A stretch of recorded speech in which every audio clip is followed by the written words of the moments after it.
আমার দোস্ত মুহতারাম, এই মজলিসের ভিতরে, এই মাহফিলের ভিতরে আমরা আসতে পেরেছি, এই জন্য আমরা বেজার না খুশি? ভাই খুশি হলে একবার পড়েন না আলহামদুলিল্লাহ।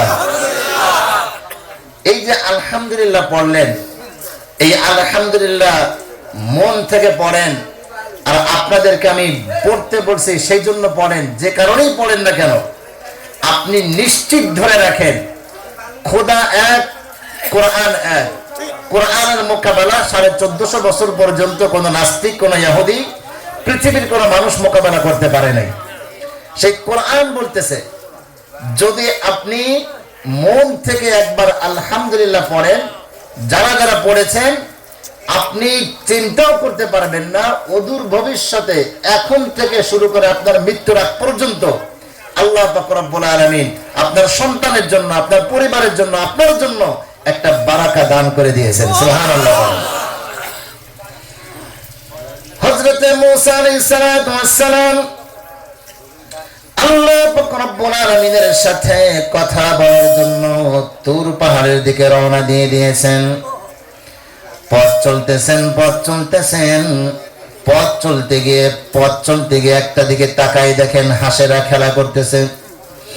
আল্লাহর নবী হযরত মূসা আলাইহিস সালাতু ওয়াস সালাম হাঁসদের উপত্যকা, হাঁসেরা যেই জায়গাটায় থাকে ওই জায়গাটা যখন অতিক্রম করতেছিলেন, হাঁসেরা জবাব দেয়, ইলা আইনা ইয়া নবী আল্লাহ, ও আল্লাহর বান্দা আপনি কোথায় যাচ্ছেন আমরা জানতে চাই।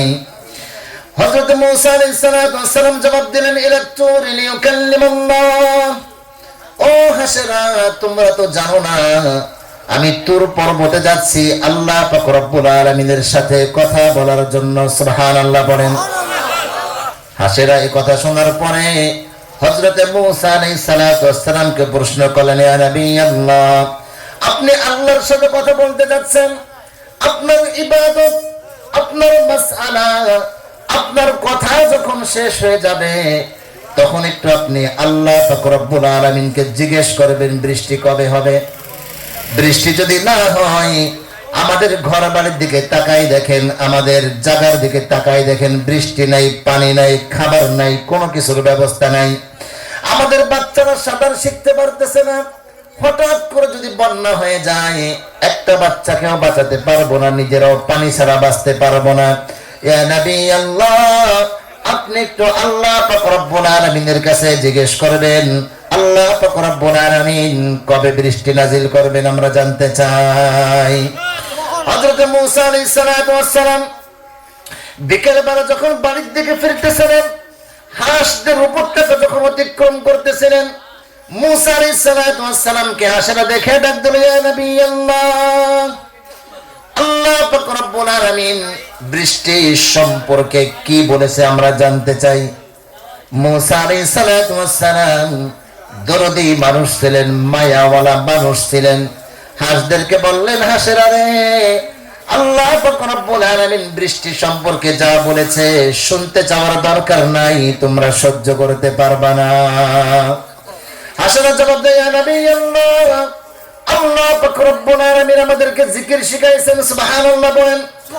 আল্লাহ পাক রব্বুল আলামিন বলেন, ওয়া ইম মিন কুল্লি শাইইন ইউসাব্বিহু লিল্লাহি মা ফিস সামাওয়াতি ওয়া মা ফিল আরদিল মালিকিল কুদ্দুসিল আজিজিল হাকীম। সুবহানাল্লাহ বলেন।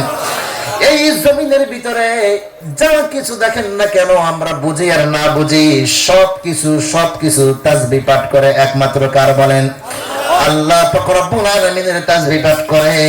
হাঁসেরা জবাব দেয়, নবী আল্লাহ চিন্তা করবেন না, যত বড় বেদনাদায়ক খবর হোক না কেন, যত বড় কষ্টের খবর হোক না কেন, মন আমাদের খারাপ হবে কিন্তু আমরা আল্লাহর নাফরমানি করব না।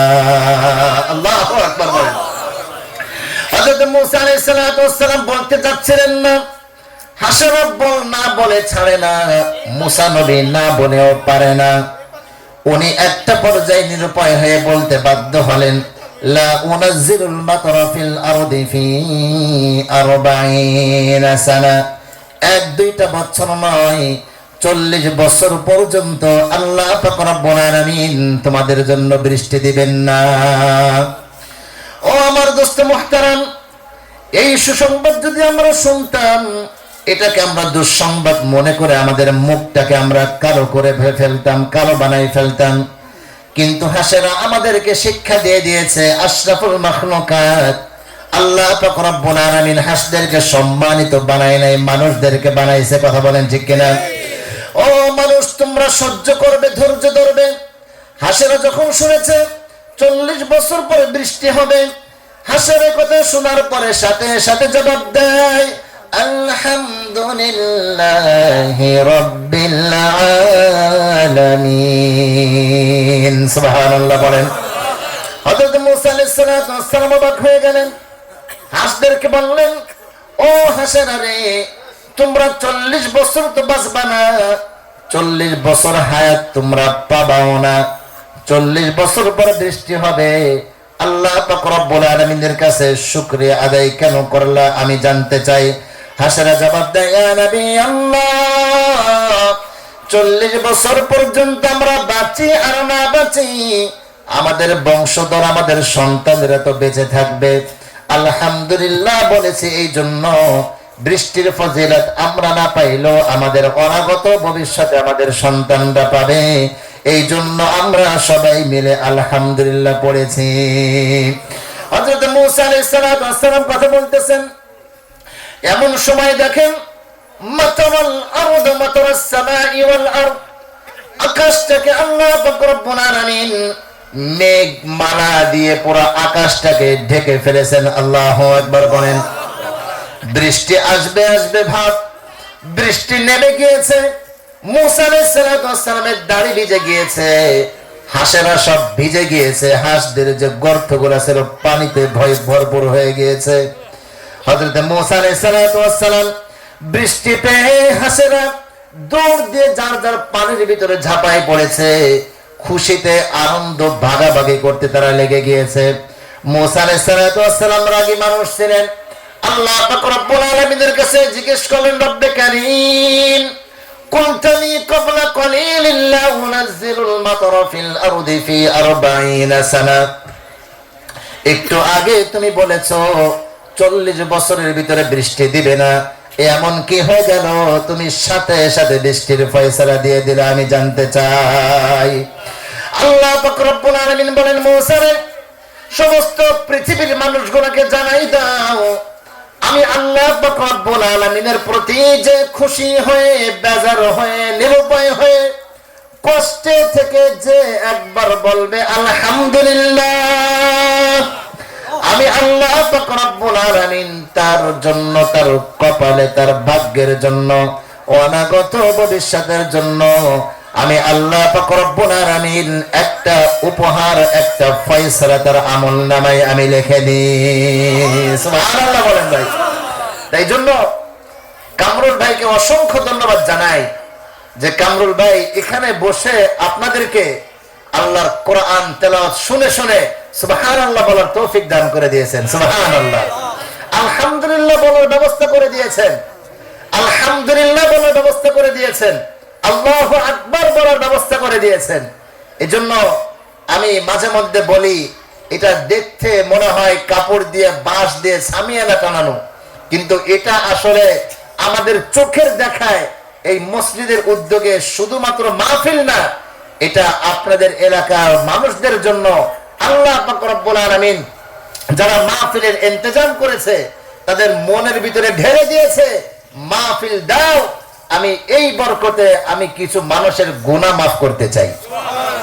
বুখারী খুলে দেখেন, বুখারীর ভিতরে এসেছে, এই প্যান্ডেলের ভিতরে যারা বসেছে আল্লাহ সবার গুনাহ মাফ করে দিয়েছেন। হাদিস, বুখারী এমন একটা কিতাব, কোরআনের পরে যার স্থান তার নাম হলো বুখারী শরীফ।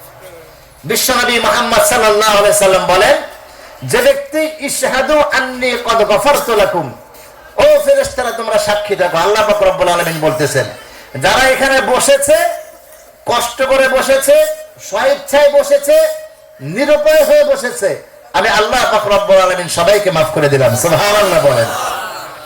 এরকম একটা মাহফিল পেয়ে আমরা খুশি আছি না ভাই? আলহামদুলিল্লাহ, আল্লাহ পাক রব্বুল আলামিন আমাদেরকে কবুল করেন, বলেন আমিন।